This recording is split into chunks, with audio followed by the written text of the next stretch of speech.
Hi, this is Howard Schwartz, and this is the first in a series of videos on Copperplate Calligraphy. Now, as you can see by the samples on this page, there's a very big difference between Copperplate calligraphy and the type of calligraphy that would be done with a broad-edged pen. Let me get a blank screen and I'll explain what I mean. Okay. Now, with the pen nib that's used to do copperplate, I'm going to do a drawing of what that nib looks like right now. It's basically two halves that are mirror images of one another. And this is, I guess, the equivalent of a reservoir. This is a hole in the pen point. So what you would do is you would dip the nib into either paint or ink, and in order to get a thick stroke, you would put pressure on the nib, which would separate these two halves. So let me see if I can draw that. So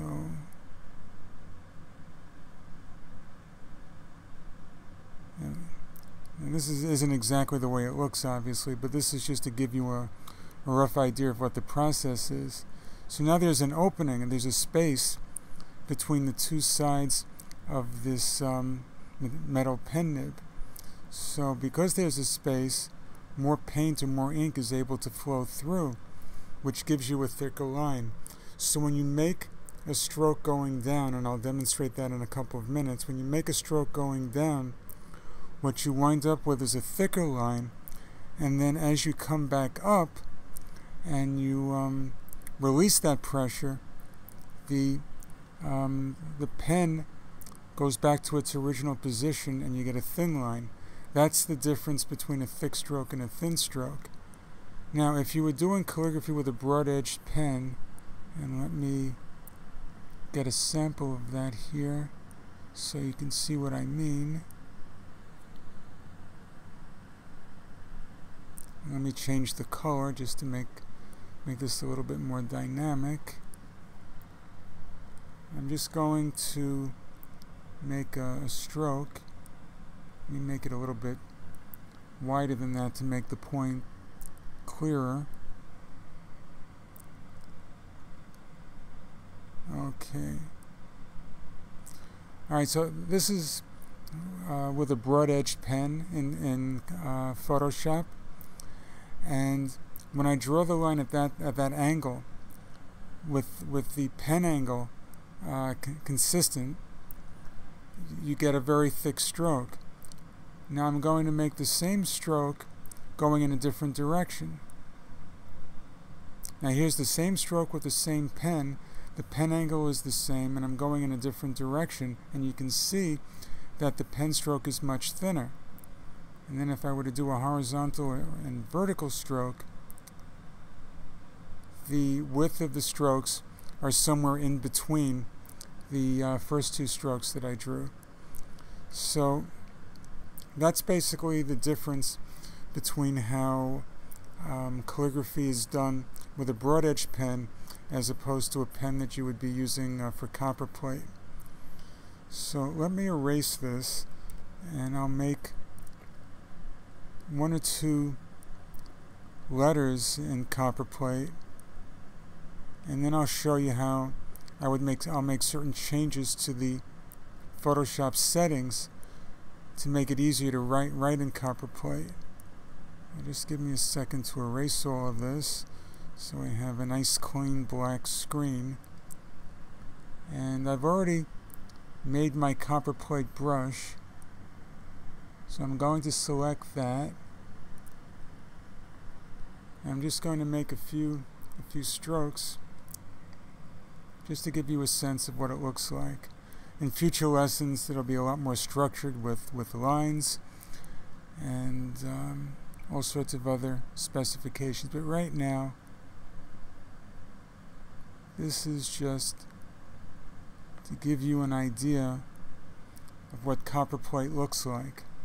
So you see, when I came down, I put pressure on the pen, and you have a wide stroke. And then it's almost like driving a car. When you get down to the end, when you're about to make that turn, you have to slow down. And as you slow down, you're releasing the pressure that you're exerting on the pen. The pen pressure is less. So by the time you come back, you swing back up, there's very little pen pressure. So the beauty of these strokes, when they're done properly in Copperplate, is the difference between the thick strokes going down, the thin strokes coming up, and the transition at the bottom and the top of each letter. So that's the way that Copperplate is supposed to look. And as I said, in future lessons, I'll go into more detail in terms of how to make each letter and the patterns of the strokes of each letter. Let me just make a P. So here I went straight down, not straight down, but at an angle, but I'm heading down.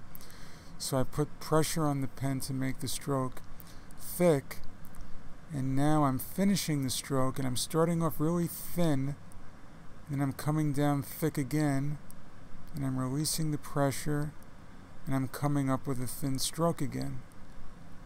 So that's basically how you do it. Let me make that second stroke again.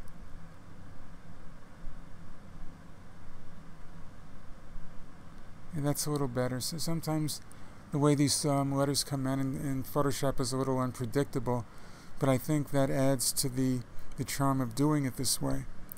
Now, one advantage of doing Photoshop on the computer as opposed to doing it with a real-life pen point is that with the Copperplate pen in real life, and not real life, but when you're not doing it on the computer, you basically have to make the thick strokes in this direction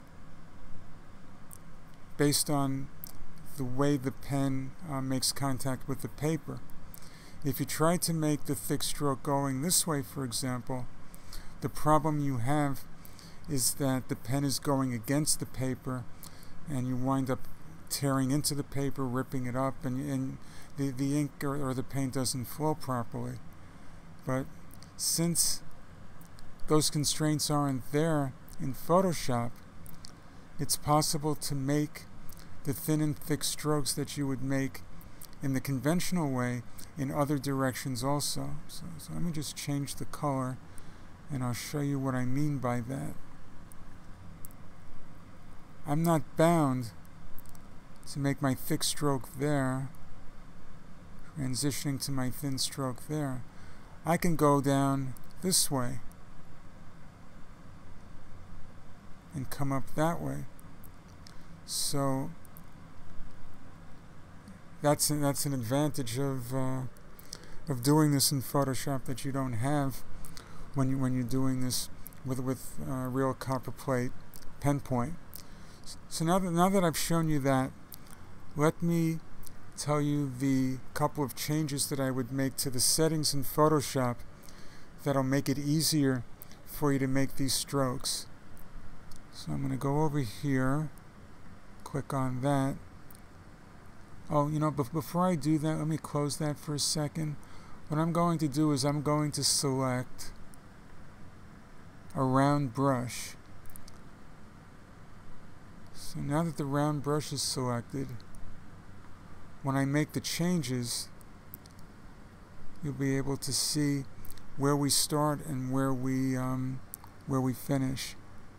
So I'm going to go to the brush shape first, and one of the first things I want to change is I want to make the roundness of the brush much less than what it is.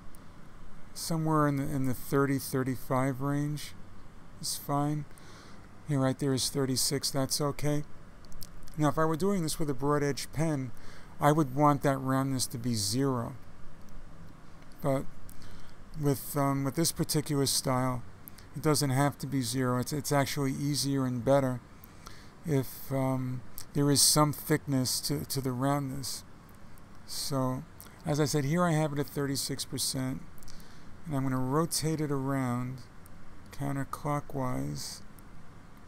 So the angle here is about 42 degrees. So that's the first change that I made.